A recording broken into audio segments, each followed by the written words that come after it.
안녕하세요, 여러분. 이번 시간 친구들과 함께 올소 역사 공부 시작합니다. 자, 선생님과 반짝반짝 빛나는 역사 공부. 이번 시간은 올소 역사인데요. 중학 역사 1 친구들과 함께 공부 시작해 보도록 하겠습니다. 자, 교재에 나와 있는 순서대로 공부는 할 거고 개념 정리, 문제풀이 순서로 수업이 이루어집니다. 이번 시간은 첫 번째 단원을 살펴볼 텐데요. 자, 우리가 공부할 때는 어디를 공부하는지 확인해야 됩니다. 그러니까 단원별 목차를 확인하는 게 중요한데요. 1단원은 문명의 발생과 고대 세계의 형성이라는 단원인데 우리가 역사를 처음 공부할 때 이 역사를 왜 공부하는지, 또 역사는 어떤 의미가 있는지, 또 역사의 시작, 구석기, 신석기 시대부터 공부 시작합니다. 자, 1단원은 이렇게 문명의 발생과 고대 세계의 형성이라는 제목으로 고대 제국의 특성과 주변 세계의 성장까지 공부가 이루어지고 이번 시간 그리고 다음 시간까지 순서대로 공부해 보도록 하겠습니다. 자, 친구들과 함께 이번 시간 맨 처음에 공부하는 내용은 바로 역사란 무엇인가, 역사의 의미인데요. 선생님이 칠판에 개념 정리를 합니다. 그러니까 칠판에다가 선생님이 쭉 정리를 할 때 교재에 나와 있는 제목을 보면서 친구들은 체크를 하면 되고요. 만약에 교재가 준비되지 않은 친구들은 내가 공부하는 역사 교과서를 보면서 공부해도 되겠습니다. 자, 첫 번째 내용부터 우리 칠판에 정리해 볼게요. 역사란 무엇인가? 역사의 의미예요. 자, 역사. 친구들 초등학교 때는 이제 사회라는 과목에서 역사를 공부하게 됩니다. 자, 우리는 역사를 언제부터 공부하냐? 어렸을 때 역사 만화도 보죠. 또 전기문도 읽어요. 이게 바로 역사의 시작인데 역사 공부를 하기 전에 역사의 의미 두 가지 정리해 보도록 할게요. 자, 먼저 역사. 외국어로는, 그러니까 영어로는 history라고 부릅니다. 교재에도 정리되어 있듯이 영어 단어 history는 탐구에서 얻은 지식이라는 의미를 가지고 있대요. 그리고 이제 그리스어로는 히스토리아라는 단어에서 유래됐는데요. 히스토리는 그러니까 탐구를 해서 무언가를 살펴봐서 얻게 되는 지식이라는 뜻으로 우리는 교재에서 이렇게 정리합니다. 역은 세월, 그러니까 세대를 의미하고 사는 기록하는 사람을 의미합니다. 그렇다면 이걸 문장으로 정리하면 세월이나 세대, 왕조의 변화를 기록하는 사람이라는 뜻인데 간단하게 문장으로 한번 정리를 해보면 세대 또는 시간의 변화를 기록하는 것이라고 역사를 정리할 수 있어요. 또는 이제 기록하는 사람이 되겠죠. 그래서 우리가 역사를 공부하다 보면 맨 처음에 구석기, 신석기, 청동기, 그리고 나라의 이름을 배웁니다. 고조선, 고구려 백제 신라, 삼국시대, 그 다음에 뭐 발해와 통일신라, 고려시대, 조선시대까지 우리나라 역사, 즉 한국사를 공부할 때는 이렇게 시간의 순서를 공부하게 되는데 맞아요. 역사는 이처럼 세대의 변화, 시간의 변화, 시간의 흐름을 공부하는 과목이고요. 영어 어원에 나와 있는 것처럼 탐구에서 얻은 지식입니다. 자, 그런데 이 역사는 크게 두 가지 의미가 있어요. 이게 바로 시험에 나옵니다. 자, 첫 번째 의미는 제목 그대로 밑줄을 그으세요. 사실로서의 역사라는 의미가 있어요. 사실로서의 역사. 말 그대로 사실만 기록하는 겁니다. 단군이 세운 우리나라 최초의 국가는 고조선. 맞죠? 고종의 아버지, 우리가 이제 뭐 조선사와 근현대사는 뒤에 가서 배울 거지만 고종의 아버지이자 명성황후의 시아버지는 누구? 흥선대원군. 이순신 장군이 거북선 만들었다. 이건 모두 다 사실인데 역사는 사실을 기록하기도 합니다. 이것을 사실로서의 역사라 부르고 교재에 나와 있는 것처럼 과거에 있었던 사실 그 자체. 그래서 이것은 객관적 기록이에요. 그러니까 진짜 있었던 일만 쭉 기록한 것, 이것을 사실로서의 역사라 부르고요. 랑케가 이것을 주장했습니다. 자, 그런데 역사의 의미는 또 하나가 있어요. 제목에다 밑줄 그으세요. 기록으로서의 역사도 있어요. 자, 여기서 이제 헷갈리는데 선생님, 기록하는 거잖아. 적는다는 건 같은 뜻 아닌가요? 자, 여기에서 말하는 이 기록에는 무엇이 들어가냐?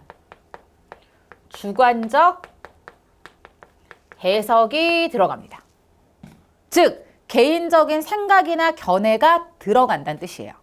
예를 들어 우리가 이제 알고 있는 역사적 인물 중에서 몇 명을 이제 꼽아서 설명을 한다면 뭐 광해군, 조선시대의 왕 중에 이제 광해군이 있는데요. 광해군이나 연산군처럼 이렇게 군이 뒤에 들어가면 왕으로서의 역할을 제대로 못했다. 좀 도덕적이지 못하다는 평가를 할 때 우리가 군이라고 붙입니다. 그래서 예를 들어서 뭐 광해군은 내가 생각할 땐 못된 왕이야. 나쁜 왕이었다. 이렇게 평가를 한다면 내 생각을 말한 거예요. 이거는 객관적 사실이 아니라 내가 생각할 때 광해군이 못됐다 라고 평가를 내린 것이기 때문에 이것은 기록으로서의 역사고요. 이것은 제목에서 밑줄 그으세요. 역사가가 연구해서 남긴 과거 사실에 대한 기록이지만 역사가의 주관적 관점에 따라 해석을 하는 겁니다. 그래서 역사가가 어떻게 평가를 하느냐에 따라서 이 역사의 기록이 달라질 수 있기 때문에 우리가 그 역사를 공부할 때는 이게 진짜 사실인지 아니면 이것을 기록한 사람의 생각이 들어갔는지의 여부를 따져봐야 하고 이걸 기준으로 해서 우리는 역사를 공부하게 됩니다. 자, 그래서 이렇게 역사는 람케의 주장과 영국의 카의 주장 두 가지로 구분할 수 있는데 자, 그렇다면 우리는 역사를 공부할 때 즉 역사를 연구할 때 무엇을 통해서 공부하게 되냐? 자료가 있어야 되죠. 왜냐하면 지금 현재 일어나는 일이라면 우리가 뭐 직접 가서 보던지 장소를 찾아가서 내 눈으로 확인하면 되는데 역사는 시간의 기록이에요. 과거에 있었던 일부터 공부하게 되니까 과거로 우리가 타임머신 타고 돌아갈 수는 없잖아요. 그래서 과거의 흔적을 공부하게 됩니다. 이것을 우리는 무엇이라 부르냐? 바로 사료라고 해요. 사료는 선생님은 이렇게 설명을 해요. 간단하게 역사적 자료. 역사적 자료들을 우리는 사료라고 부르는데 여기에는 유물이나 유적, 기록물, 구전, 설화 등이 있습니다. 유물과 유적은 친구들도 구분할 수 있죠. 유물은 뭐야? 물건입니다. 옛날 사람들이 남겨놓은 물건. 그 다음에 유적은 장소를 말하는데 이러한 것들이 모두 다 역사를 연구할 때 필요한 자료가 될 수 있고요. 우리는 과거에 있었던 일은 직접 알 수 없기 때문에 이 사료를 통해서 간접적으로 이해할 수 있습니다. 그래서 이 역사를 연구할 때도 순서가 있어요. 무조건 유적지에 찾아가서 아, 이거 고려시대 거구나? 이게 아닙니다. 순서가 있어요. 첫 번째는 무엇을 연구할 것인지 주제를 선정합니다. 뭐 예를 들어서 고려시대의 왕조 변천을 공부하겠다. 조선시대의 전기 문화를 공부하겠다. 주제를 선정한 다음에 이제 사료를 수집합니다. 내가 필요한 역사적 자료는 무엇인가? 문헌, 책도 살펴보고 유물과 유적도 찾아보고 기록물을 전부 다 찾아볼 수 있어요. 그 다음에 중요한 것, 사료 비판이에요. 우리가 앞에서 얘기했잖아요. 역사는 사실 그대로의 기록이기도 하지만 역사가의 주관적 해석이 들어간다고 했습니다. 그래서 이 사료를 비판할 때는 사실 여부와 신빙성을 판단하는 작업이기 때문에 완전한 형태의 사료는 없을 수 있어요. 그래서 내가 필요한 사료는 무엇인지 판단해서 골라내야 하고 이렇게 사료 비판의 작업을 거친 다음에 마지막에 역사를 연구하고 기록하는 사람을 역사가라고 합니다. 역사가의 해석과 서술이 들어가죠. 자, 이 과정을 통해서 우리는 역사를 연구하고 공부하게 되는데 자, 그렇다면 선생님, 시간의 흐름인데 굳이 왜 공부하죠? 시간은 흘러갈 거니까 공부하면은 그만큼 더 늘어날 텐데. 맞아요. 선생님이 친구들처럼 중학생이었을 때는 대통령, 우리나라 역사로 한다면 대통령의 숫자가 적었어요. 선생님 때는 이제 뭐 김대중 대통령, 뭐 이 정도까지만 공부를 했습니다. 그런데 지금은 그 이후에 노무현 대통령, 이명박 대통령, 박근혜 정권, 문재인 정권까지 대통령이 더 늘어났어요. 그쵸? 선생님이 중학교를 다녔을 때보다 거의 한 20년이 늘어났기 때문에 대통령 숫자가 늘어났어요. 그만큼 역사가 더 많아졌는데 친구들은 앞으로 더 많은 역사를 공부하게 됩니다. 그렇다면 역사를 왜 공부하는지 알고 있어야 됩니다. 교재에서 정리할게요. 4가지 목적이 있어요. 읽어만 볼게요. 자, 첫 번째, 역사를 배우는 이유는 현재 상황을 이해할 수 있어요. 무슨 얘기냐? 역사는 여러분 과거에 있었던 일만 공부하는 건 아니에요. 과거부터 현재, 미래까지 공부하는 걸 역사라고 합니다. 그래서 지금 우리나라가 겪고 있는 상황, 우리가 살고 있는 이 시대의 변화를 이해하기 위해서 역사가 필요해요. 옛날에도 이런 일이 있었던 것 같은데 라고 연결할 수 있기 때문에. 자, 두 번째는 정체성의 확인이에요. 자, 여기서 이제 이 정체성이라는 말은 조금 어려운 의미일 수 있는데 우리 사회 시간에 배우는 자아 정체성이라는 게 있죠. 나는 누구인가? 즉 여기서 말하는 정체성이라고 하는 것은 내가 한국에 살면서 우리나라의 역사를 공부할 때 한국인으로서의 자부심을 느낄 수 있다는 뜻입니다. 그래서 우리 역사의 위대함, 우리나라 역사가 반만년이라고 부르잖아요. 조선의 역사만 해도 500년입니다. 조선왕조 500년이라는 말 들었죠? 그만큼 역사적 유산이 많은 국민이에요. 민족이에요. 그래서 이러한 역사를 공부할 때 우리 민족이 이렇게 대단하구나라는 자부심을 느낄 수 있는 게 정체성의 확인이라고 할 수 있습니다. 자, 그리고 이제 세 번째. 앞에서 얘기했죠. 역사는 과거부터 현재, 미래까지 다 공부한다고 했잖아요. 그래서 역사를 통해서 과거로부터 교훈을 얻고 무엇을 전망할 수 있다? 미래를 전망할 수 있습니다. 즉, 과거에 있었던 일을 바탕으로 현재 비슷한 일이 일어난다면 앞으로 어떻게 될 것이다 라고 예측할 수 있다는 뜻이고요. 네 번째는 역사적 사고력의 향상인데 여기서 말하는 이 역사적 사고력이라고 하는 것은 역사적 사건들에 대해서 판단할 수 있는 능력이라는 뜻입니다. 앞에서 역사는 사실로서의 기록이기도 하지만 주관적인 해석이 들어가는 기록으로서의 역사라고도 했잖아요. 어떤 사건에 대해서 내가 생각하고 이것을 판단하고 설명할 수 있는 능력을 키우는 게 역사 학습의 목적입니다. 자, 그렇다면 우리는 이와 같은 목적으로 역사를 공부할 건데, 자, 역사를 공부하기 위해서는 우리가 먼저 할 일이 있어요. 시대 구분입니다. 앞으로 이제 선생님과 역사를 쭉 공부하는데 역사는 여러분 언제까지 공부하냐? 죽을 때까지 공부하는 거예요. 왜냐면 역사는 계속 현재 진행형이니까. 그래서 우리가 역사를 공부할 때는 항상 이 시대 구분을 해야 되는데 내가 지금 살고 있는 시대는 현재죠. 그리고 우리는 이제 과거부터 공부를 할 건데 BC와 AD라고 하는 명칭부터 정리하고 넘어갈게요. 학교에서 이걸 안 가르쳐주는 선생님들이 계세요. 그래서 친구들이 BC는 뭐고 BC 카드도 아니고 AD는 뭐고 AD? AD는 뭐지? 이게 약자예요. 그래서 이 BC와 AD의 구분부터 정리를 할 건데 교재를 보면 더 알기에 나와 있습니다. 그래서 선생님하고 먼저 여기에서 이 역사를 구분하고 역사에는 항상 주인공이 있죠. 인류의 출현을 바로 연결해서 살펴보도록 할게요. 자, 역사를 구분할 때는 BCE와 CE로 나눕니다. 여기서 말하는 것은 기원 전이냐 기원 후냐의 기준인데 역사의 구분은 이제 서양에서 시작이 됐잖아요. 그래서 역사를 구분할 때는 예수 탄생을 기준으로 합니다.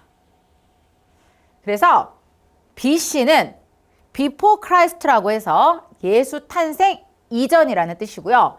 AD는 아노 도미니라 해서 예수가 탄생한 이후의 사건들을 설명할 때 사용을 합니다. 그래서 우리는 이제 기원 전 BC 100년이라 하죠. 그 다음 기원 후를 공부하게 되는데 지금 우리는 이제 2000년대 이후를 살아가고 있잖아요. 그래서 21세기를 살아간다라고 표현을 합니다.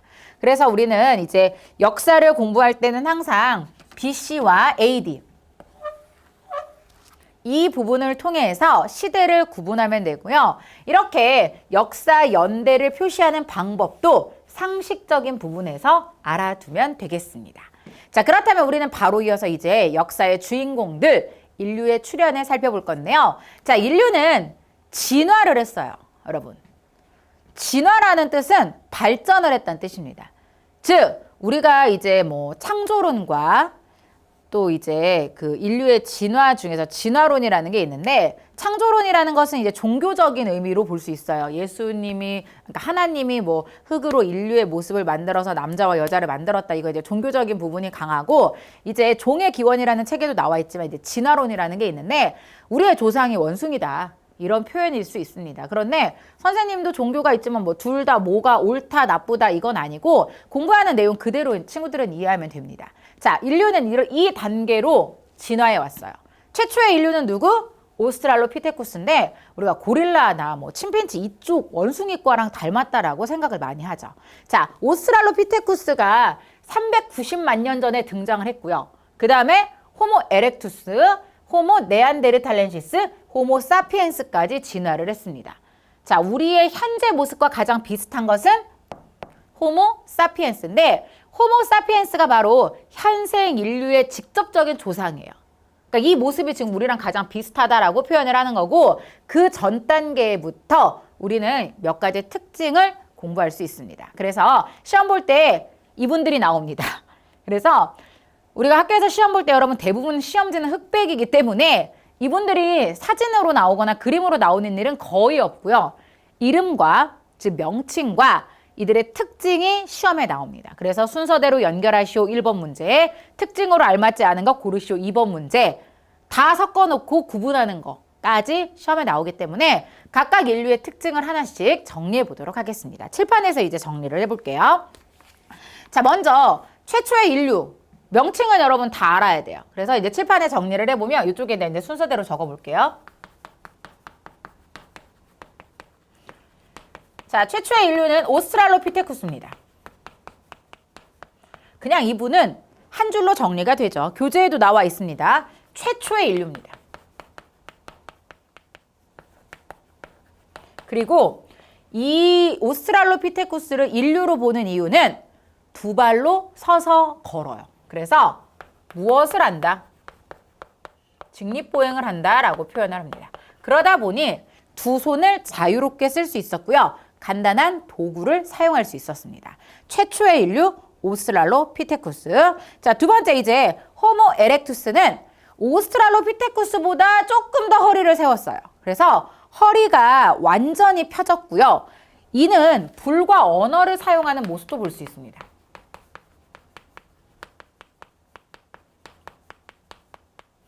불과 언어 사용. 오스트랄로피테쿠스는 남방 원숭이라는 뜻이에요. 그러니까 아프리카 지역에서 발견이 됐어요. 그래서 남방의 원숭이라는 별칭이 있는데, 호모 에렉투스는 베이징인 자와인이라는 명칭이 붙습니다. 베이징과 자와 지방에서 발견이 됐고요. 이제부터는 호모라는 말이 붙어요. 여기서 말하는 호모라는 뜻은 여기에다가 살짝 적어주면 호모는 인류라는 뜻입니다. 그래서 이제 인류의 모습을 갖추고 있기 때문에 호모 에렉투스, 호모 네안데르탈렌시스, 호모 사피엔스라고 명칭이 붙는 거고요. 인류의 모습이 점점 지금의 우리의 모습과 비슷해지는 거죠. 자, 그리고 이제 세 번째 인류, 호모 네안데르탈렌시스.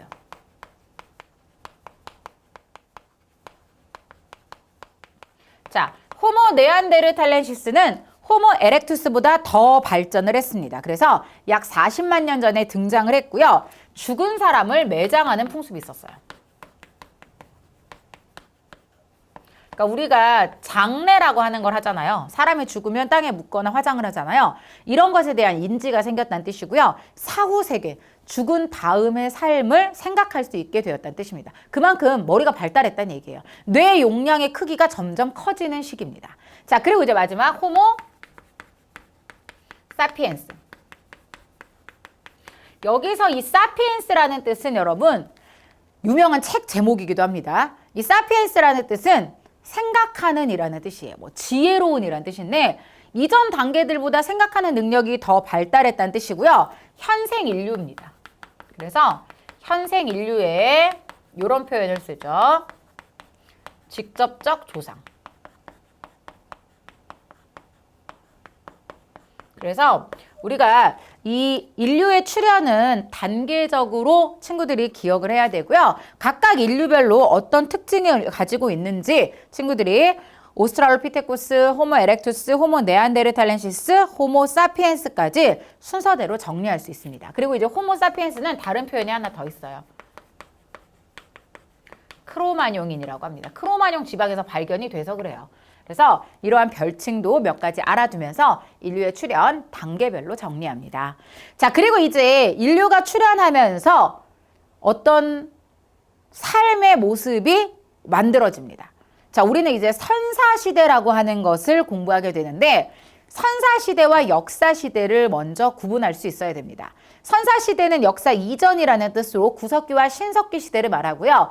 역사시대는 기록이 남는 시대. 그래서 일반적으로 이제 청동기 시대부터 문자가 등장하기 때문에 청동기 시대부터 우리는 역사시대라고 부르는데 오늘은 구석기와 신석기 시대를 먼저 공부할 겁니다. 선사시대고요. 구석기는 언제부터 시작됐는지 연표를 하나 적어 볼게요. 친구들은 이거를 교재에다 적어주면 좋겠어요. 교재에 없습니다. 자, 먼저 우리의 시작은 구석기 시대죠.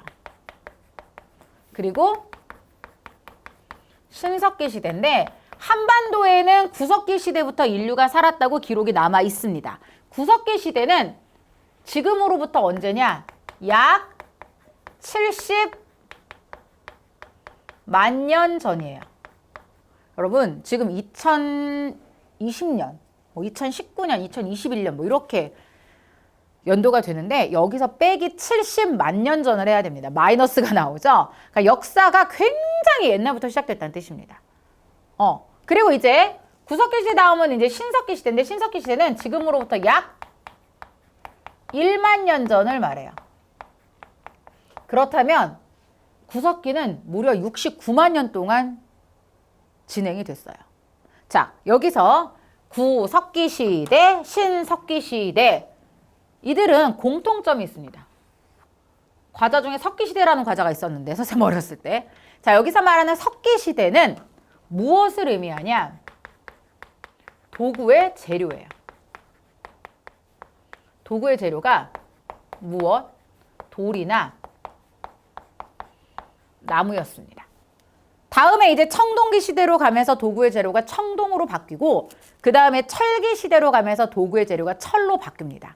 점점 더 단단한 도구를 사용하게 되는데 처음에는 돌과 나무를 이용해서 사람들이 도구를 만들었고 오스트랄로피테쿠스도 직립보행을 했다고 했죠? 두 발로 서서 걸어다 보니까 손이 자유로워. 손을 이용해서 도구를 만들었고 도구를 사용하면서 인류는 발전하게 되었습니다. 자, 그래서 우리는 이제 오늘 구석기 시대와 신석기 시대를 공부하게 되는데 일반적으로 초등학교 때부터 구석기 시대와 신석기 시대는 많이 배웠어요. 자, 구석기 시대는 사람들이 맨 처음으로 이제 삶의 모습을 갖춘 시대인데요. 도구의 재료가 돌이라고 했죠? 이때는 뗀석기를 사용했습니다. 뗀석기라는 뜻은 돌을 깨트리거나 떼어서 사용했다는 뜻인데 잠시 후에 사진으로 확인할 겁니다. 주먹도끼, 집게, 찌르개와 같이 다양한 도구들을 사용을 했어요. 자, 그리고 이때는 이제 주로 사냥과 채집 활동을 합니다. 즉, 먹을 것을 구하러 돌아다니는 생활을 했는데 사냥과 채집을 하다 보니까 무리를 지어서 무슨 생활? 이동 생활을 했죠. 그렇다면 한 곳에 정착해서 집을 짓고 살 수는 없었겠죠. 그래서 당시에는 어디에 살았냐? 바위 그늘이나 또는 동굴 그리고 막집에 살았습니다. 바위 그늘이라고 하는 것은 커다란 바위의 뒤편이라는 뜻이고요. 동굴 그리고 막 지은 그 정글의 법칙에서 김병만 씨가 나와가지고 바나나 잎 같은 걸로 집을 열심히 짓던데 엄청 집을 빨리 짓더라고요. 보니까. 근데 대충 짓는 거야. 천막 같은 형태로. 근데 그런 집을 우리가 막집이라고 부를 수 있습니다. 그래서 구석기 시대는 사냥과 채집을 했어요. 먹을 것을 찾아서 이동을 했기 때문에 정착을 할 수 없었고 그래서 바위 그늘이나 동굴, 막집에서 주로 살았다라고 정리할 수 있습니다. 자, 그런데 이제 구석기 시대에서 신석기 시대가 되면서 삶의 모습이 많이 달라집니다. 자, 먼저 인류의 출현에서도 공부했듯이 머리가 점점 좋아집니다. 더 발전을 하게 돼요. 그래서 이때부터는 도구를 더 정교하게 갈아서 사용을 하게 됩니다. 이것을 우리는 간석기라고 부르고요. 밑으로 쭉 내려갑니다. 그리고 이때부터는 토기를 사용하게 되는데, 자, 토기는 대표적인 토기 친구들도 알고 있는 거 있어요. 빗살무늬 토기라는 게 있고, 토기를 사용했던 이유는 무엇? 음식을 저장, 그리고 조리할 때 사용했다는 뜻입니다. 자, 그런데 선생님, 돌아다니는데 음식을 굳이 왜 보관을 하고 조리를 해요? 자, 이때부터는 여러분, 사람들이 한 곳에 모여 살기 시작하는데 신석기 혁명이라는 게 일어납니다. 혁명이라고 하는 건 여러분 큰 변화라는 뜻인데, 자, 이때부터는 농경과 목축이 시작돼요. 그래서 이 농경과 목축을 시작하다 보니, 농사를 짓고 가축을 기르다 보니 돌아다닐 수 없잖아. 내가 실컷 땅을 다 갖고 놨는데 돌아다닐 수 없잖아. 그래서 이때부터는 무슨 생활을 하게 되냐? 정착 생활을 하게 되고, 정착을 하기 위해서는 무엇이 필요하다? 집이 필요하죠? 그래서 집을 짓습니다. 이때 지은 집을 우리는 무엇이라 하냐? 움집이라고 합니다. 서울의 강동구에 가면은 암사동 유적지가 있어요. 여기에 가면은 이제 구석기와 신석기의 문화를 볼 수 있는 선사 마을이 있는데, 여기에 가면은 움집이 있습니다. 교재에도 사진이 나와 있는데요. 바닥을 약간 반지하 형태로 팠고요. 원형입니다. 그리고 출입구가 있고요. 가운데는 음식을 조리할 수 있는 불을 피운 흔적, 화덕의 자리도 있는데, 돌아다니면서 이제 먹을 것을 구하다가 농사를 짓기 시작하면서 한 곳에 정착하게 되고, 이때부터 집을 지었는데 이 집을 우리는 움집이라고 부릅니다. 자, 그래서 이제 삶의 모습이 많이 달라졌어요. 구석기에는 돌아다녔지만 신석기부터는 정착을 하게 되고요. 농경과 목축을 시작하면서 먹을 것을 직접 생산하는 생산 경제로 바뀌게 됩니다. 자, 교재에 나와 있는 이제 구석기와 신석기 자료를 한번 살펴볼 건데요. 자, 구석기와 신석기는 도구의 재료는 같아요. 하지만 도구의 모습이 조금 다릅니다. 자, 구석기는 돌을 여기 떼어서 사용했다 그랬어요. 그래서 주먹도끼, 집게, 찌르개와 같은 다양한 도구를 사용했는데, 이 승배 찌르개 같은 경우는 요거예요, 여러분. 쉽게 말하면 화살촉이라고 생각하면 됩니다. 끝이 날렵하잖아요. 이 화살 같은 걸 만들어서, 창 같은 걸 만들어서 거기에다가 꽂아서 사용한 대표적인 도구예요. 자, 그리고 이제 신석기가 되면서 토기가 등장을 합니다. 빗살무늬 토기는 바닥이 뾰족한데, 당시에는 정착 생활을 하면서 물을 구해야 했습니다. 그래서 이제 강가나 바닷가에 살게 되는데, 바닥에다가 그릇을 쏙 박아놓고 사용을 했어요. 그래서 바닥이 뾰족하고요. 대표적인 토기의 이름이 빗살무늬 토기입니다. 하지만 신석기 시대의 토기 중에는 무지개 모양 또는 해, 다양한 문양이 새겨진 토기들이 있고요. 대표적으로 우리가 일반적으로 많이 보는 게 빗살무늬 토기, 그리고 갈아서 만든 간석기가 있습니다. 또 이제 움집인데요. 움집은 이런 형태예요. 그래서 지금으로 생각하면 텐트와 조금 비슷한 모양이라 할 수 있는데, 출입구가 있고요. 바닥이 둥근 형태다. 그리고 이 움집 안에 들어가면 4에서 5인 정도가 거주할 수 있는 형태라고 할 수 있고, 가운데 음식을 해먹은 흔적도 남아있다는 게 특징입니다. 자, 그리고 요건 교재에 없어요. 선생님이 따로 넣어놓은 건데, 이것은 여러분 가락바퀴라고 하는 겁니다. 자, 여기 가운데다가 막대기를 집어 넣어서 실을 뽑아서 옷을 만들 때 이용했던 도구인데요. 자, 이 가락바퀴는 옷을 만들어 입었다는 흔적을 알려주는 도구입니다. 당시에는 이제 뼈바늘도 있었고요. 이 가락바퀴를 이용해서 실을 뽑아서 옷을 만들어 입었는데, 정착 생활을 하면서 달라진 삶의 모습이라 할 수 있고요. 구석기와는 다른 특징이라 할 수 있습니다. 자, 이렇게 우리는 구석기와 신석기의 대표적인 삶의 모습을 공부했는데, 몇 가지 더 살펴볼 게 있습니다. 바로 당시의 종교 생활인데요. 구석기와 신석기에도 종교가 있었다? 자, 교재에 나와 있는 내용을 우리가 역사 속으로 들어가서 자세히 살펴보도록 하겠습니다. 자, 친구들은 이 내용은 교재 보면서 정리할 수 있습니다. 자, 먼저 구석기 시대와 신석기 시대의 문화를 비교하기 위해서는 자료를 살펴봐야 됩니다. 구석기 시대에는 이와 같이 동굴 벽화라는 게 있었는데요. 구석기 시대에는 아무래도 돌아다니면서 먹을 것을 구했어요. 그래서 먹을 것을 많이 구할 수 있도록 기원했는데 이게 동굴벽화에 남아 있습니다. 대표적으로 이제 라스코 동굴벽화와 알타미라 동굴벽화가 있는데요. 사냥의 성공을 기원하기 위해서 소 잡고 싶다. 이런 동물의 모양을 그림으로 그렸고 이게 바로 자신들의 믿음이 됐던 거죠. 종교가 됐던 겁니다.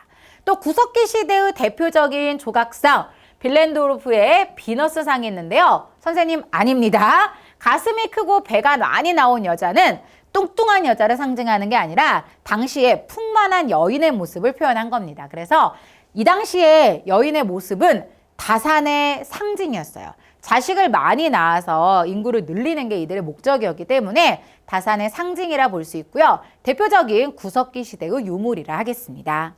자, 그리고 이제 신석기는 조금 달라집니다. 신석기 시대에는 이제 정착 생활을 했고 농사를 짓기 시작했죠. 그래서 씨를 뿌리는 여성의 모습이 이렇게 남아있는 흔적이 있고요. 또 이 신석기 시대에는 종교가 세 가지가 등장을 하는데요. 원시신앙이라고 부를 수 있습니다. 교재에서 정리할 수 있는데요. 애니미즘, 토테미즘, 샤머니즘이라고 하는 게 있습니다. 애니미즘은 자연물에 대한 숭상이에요.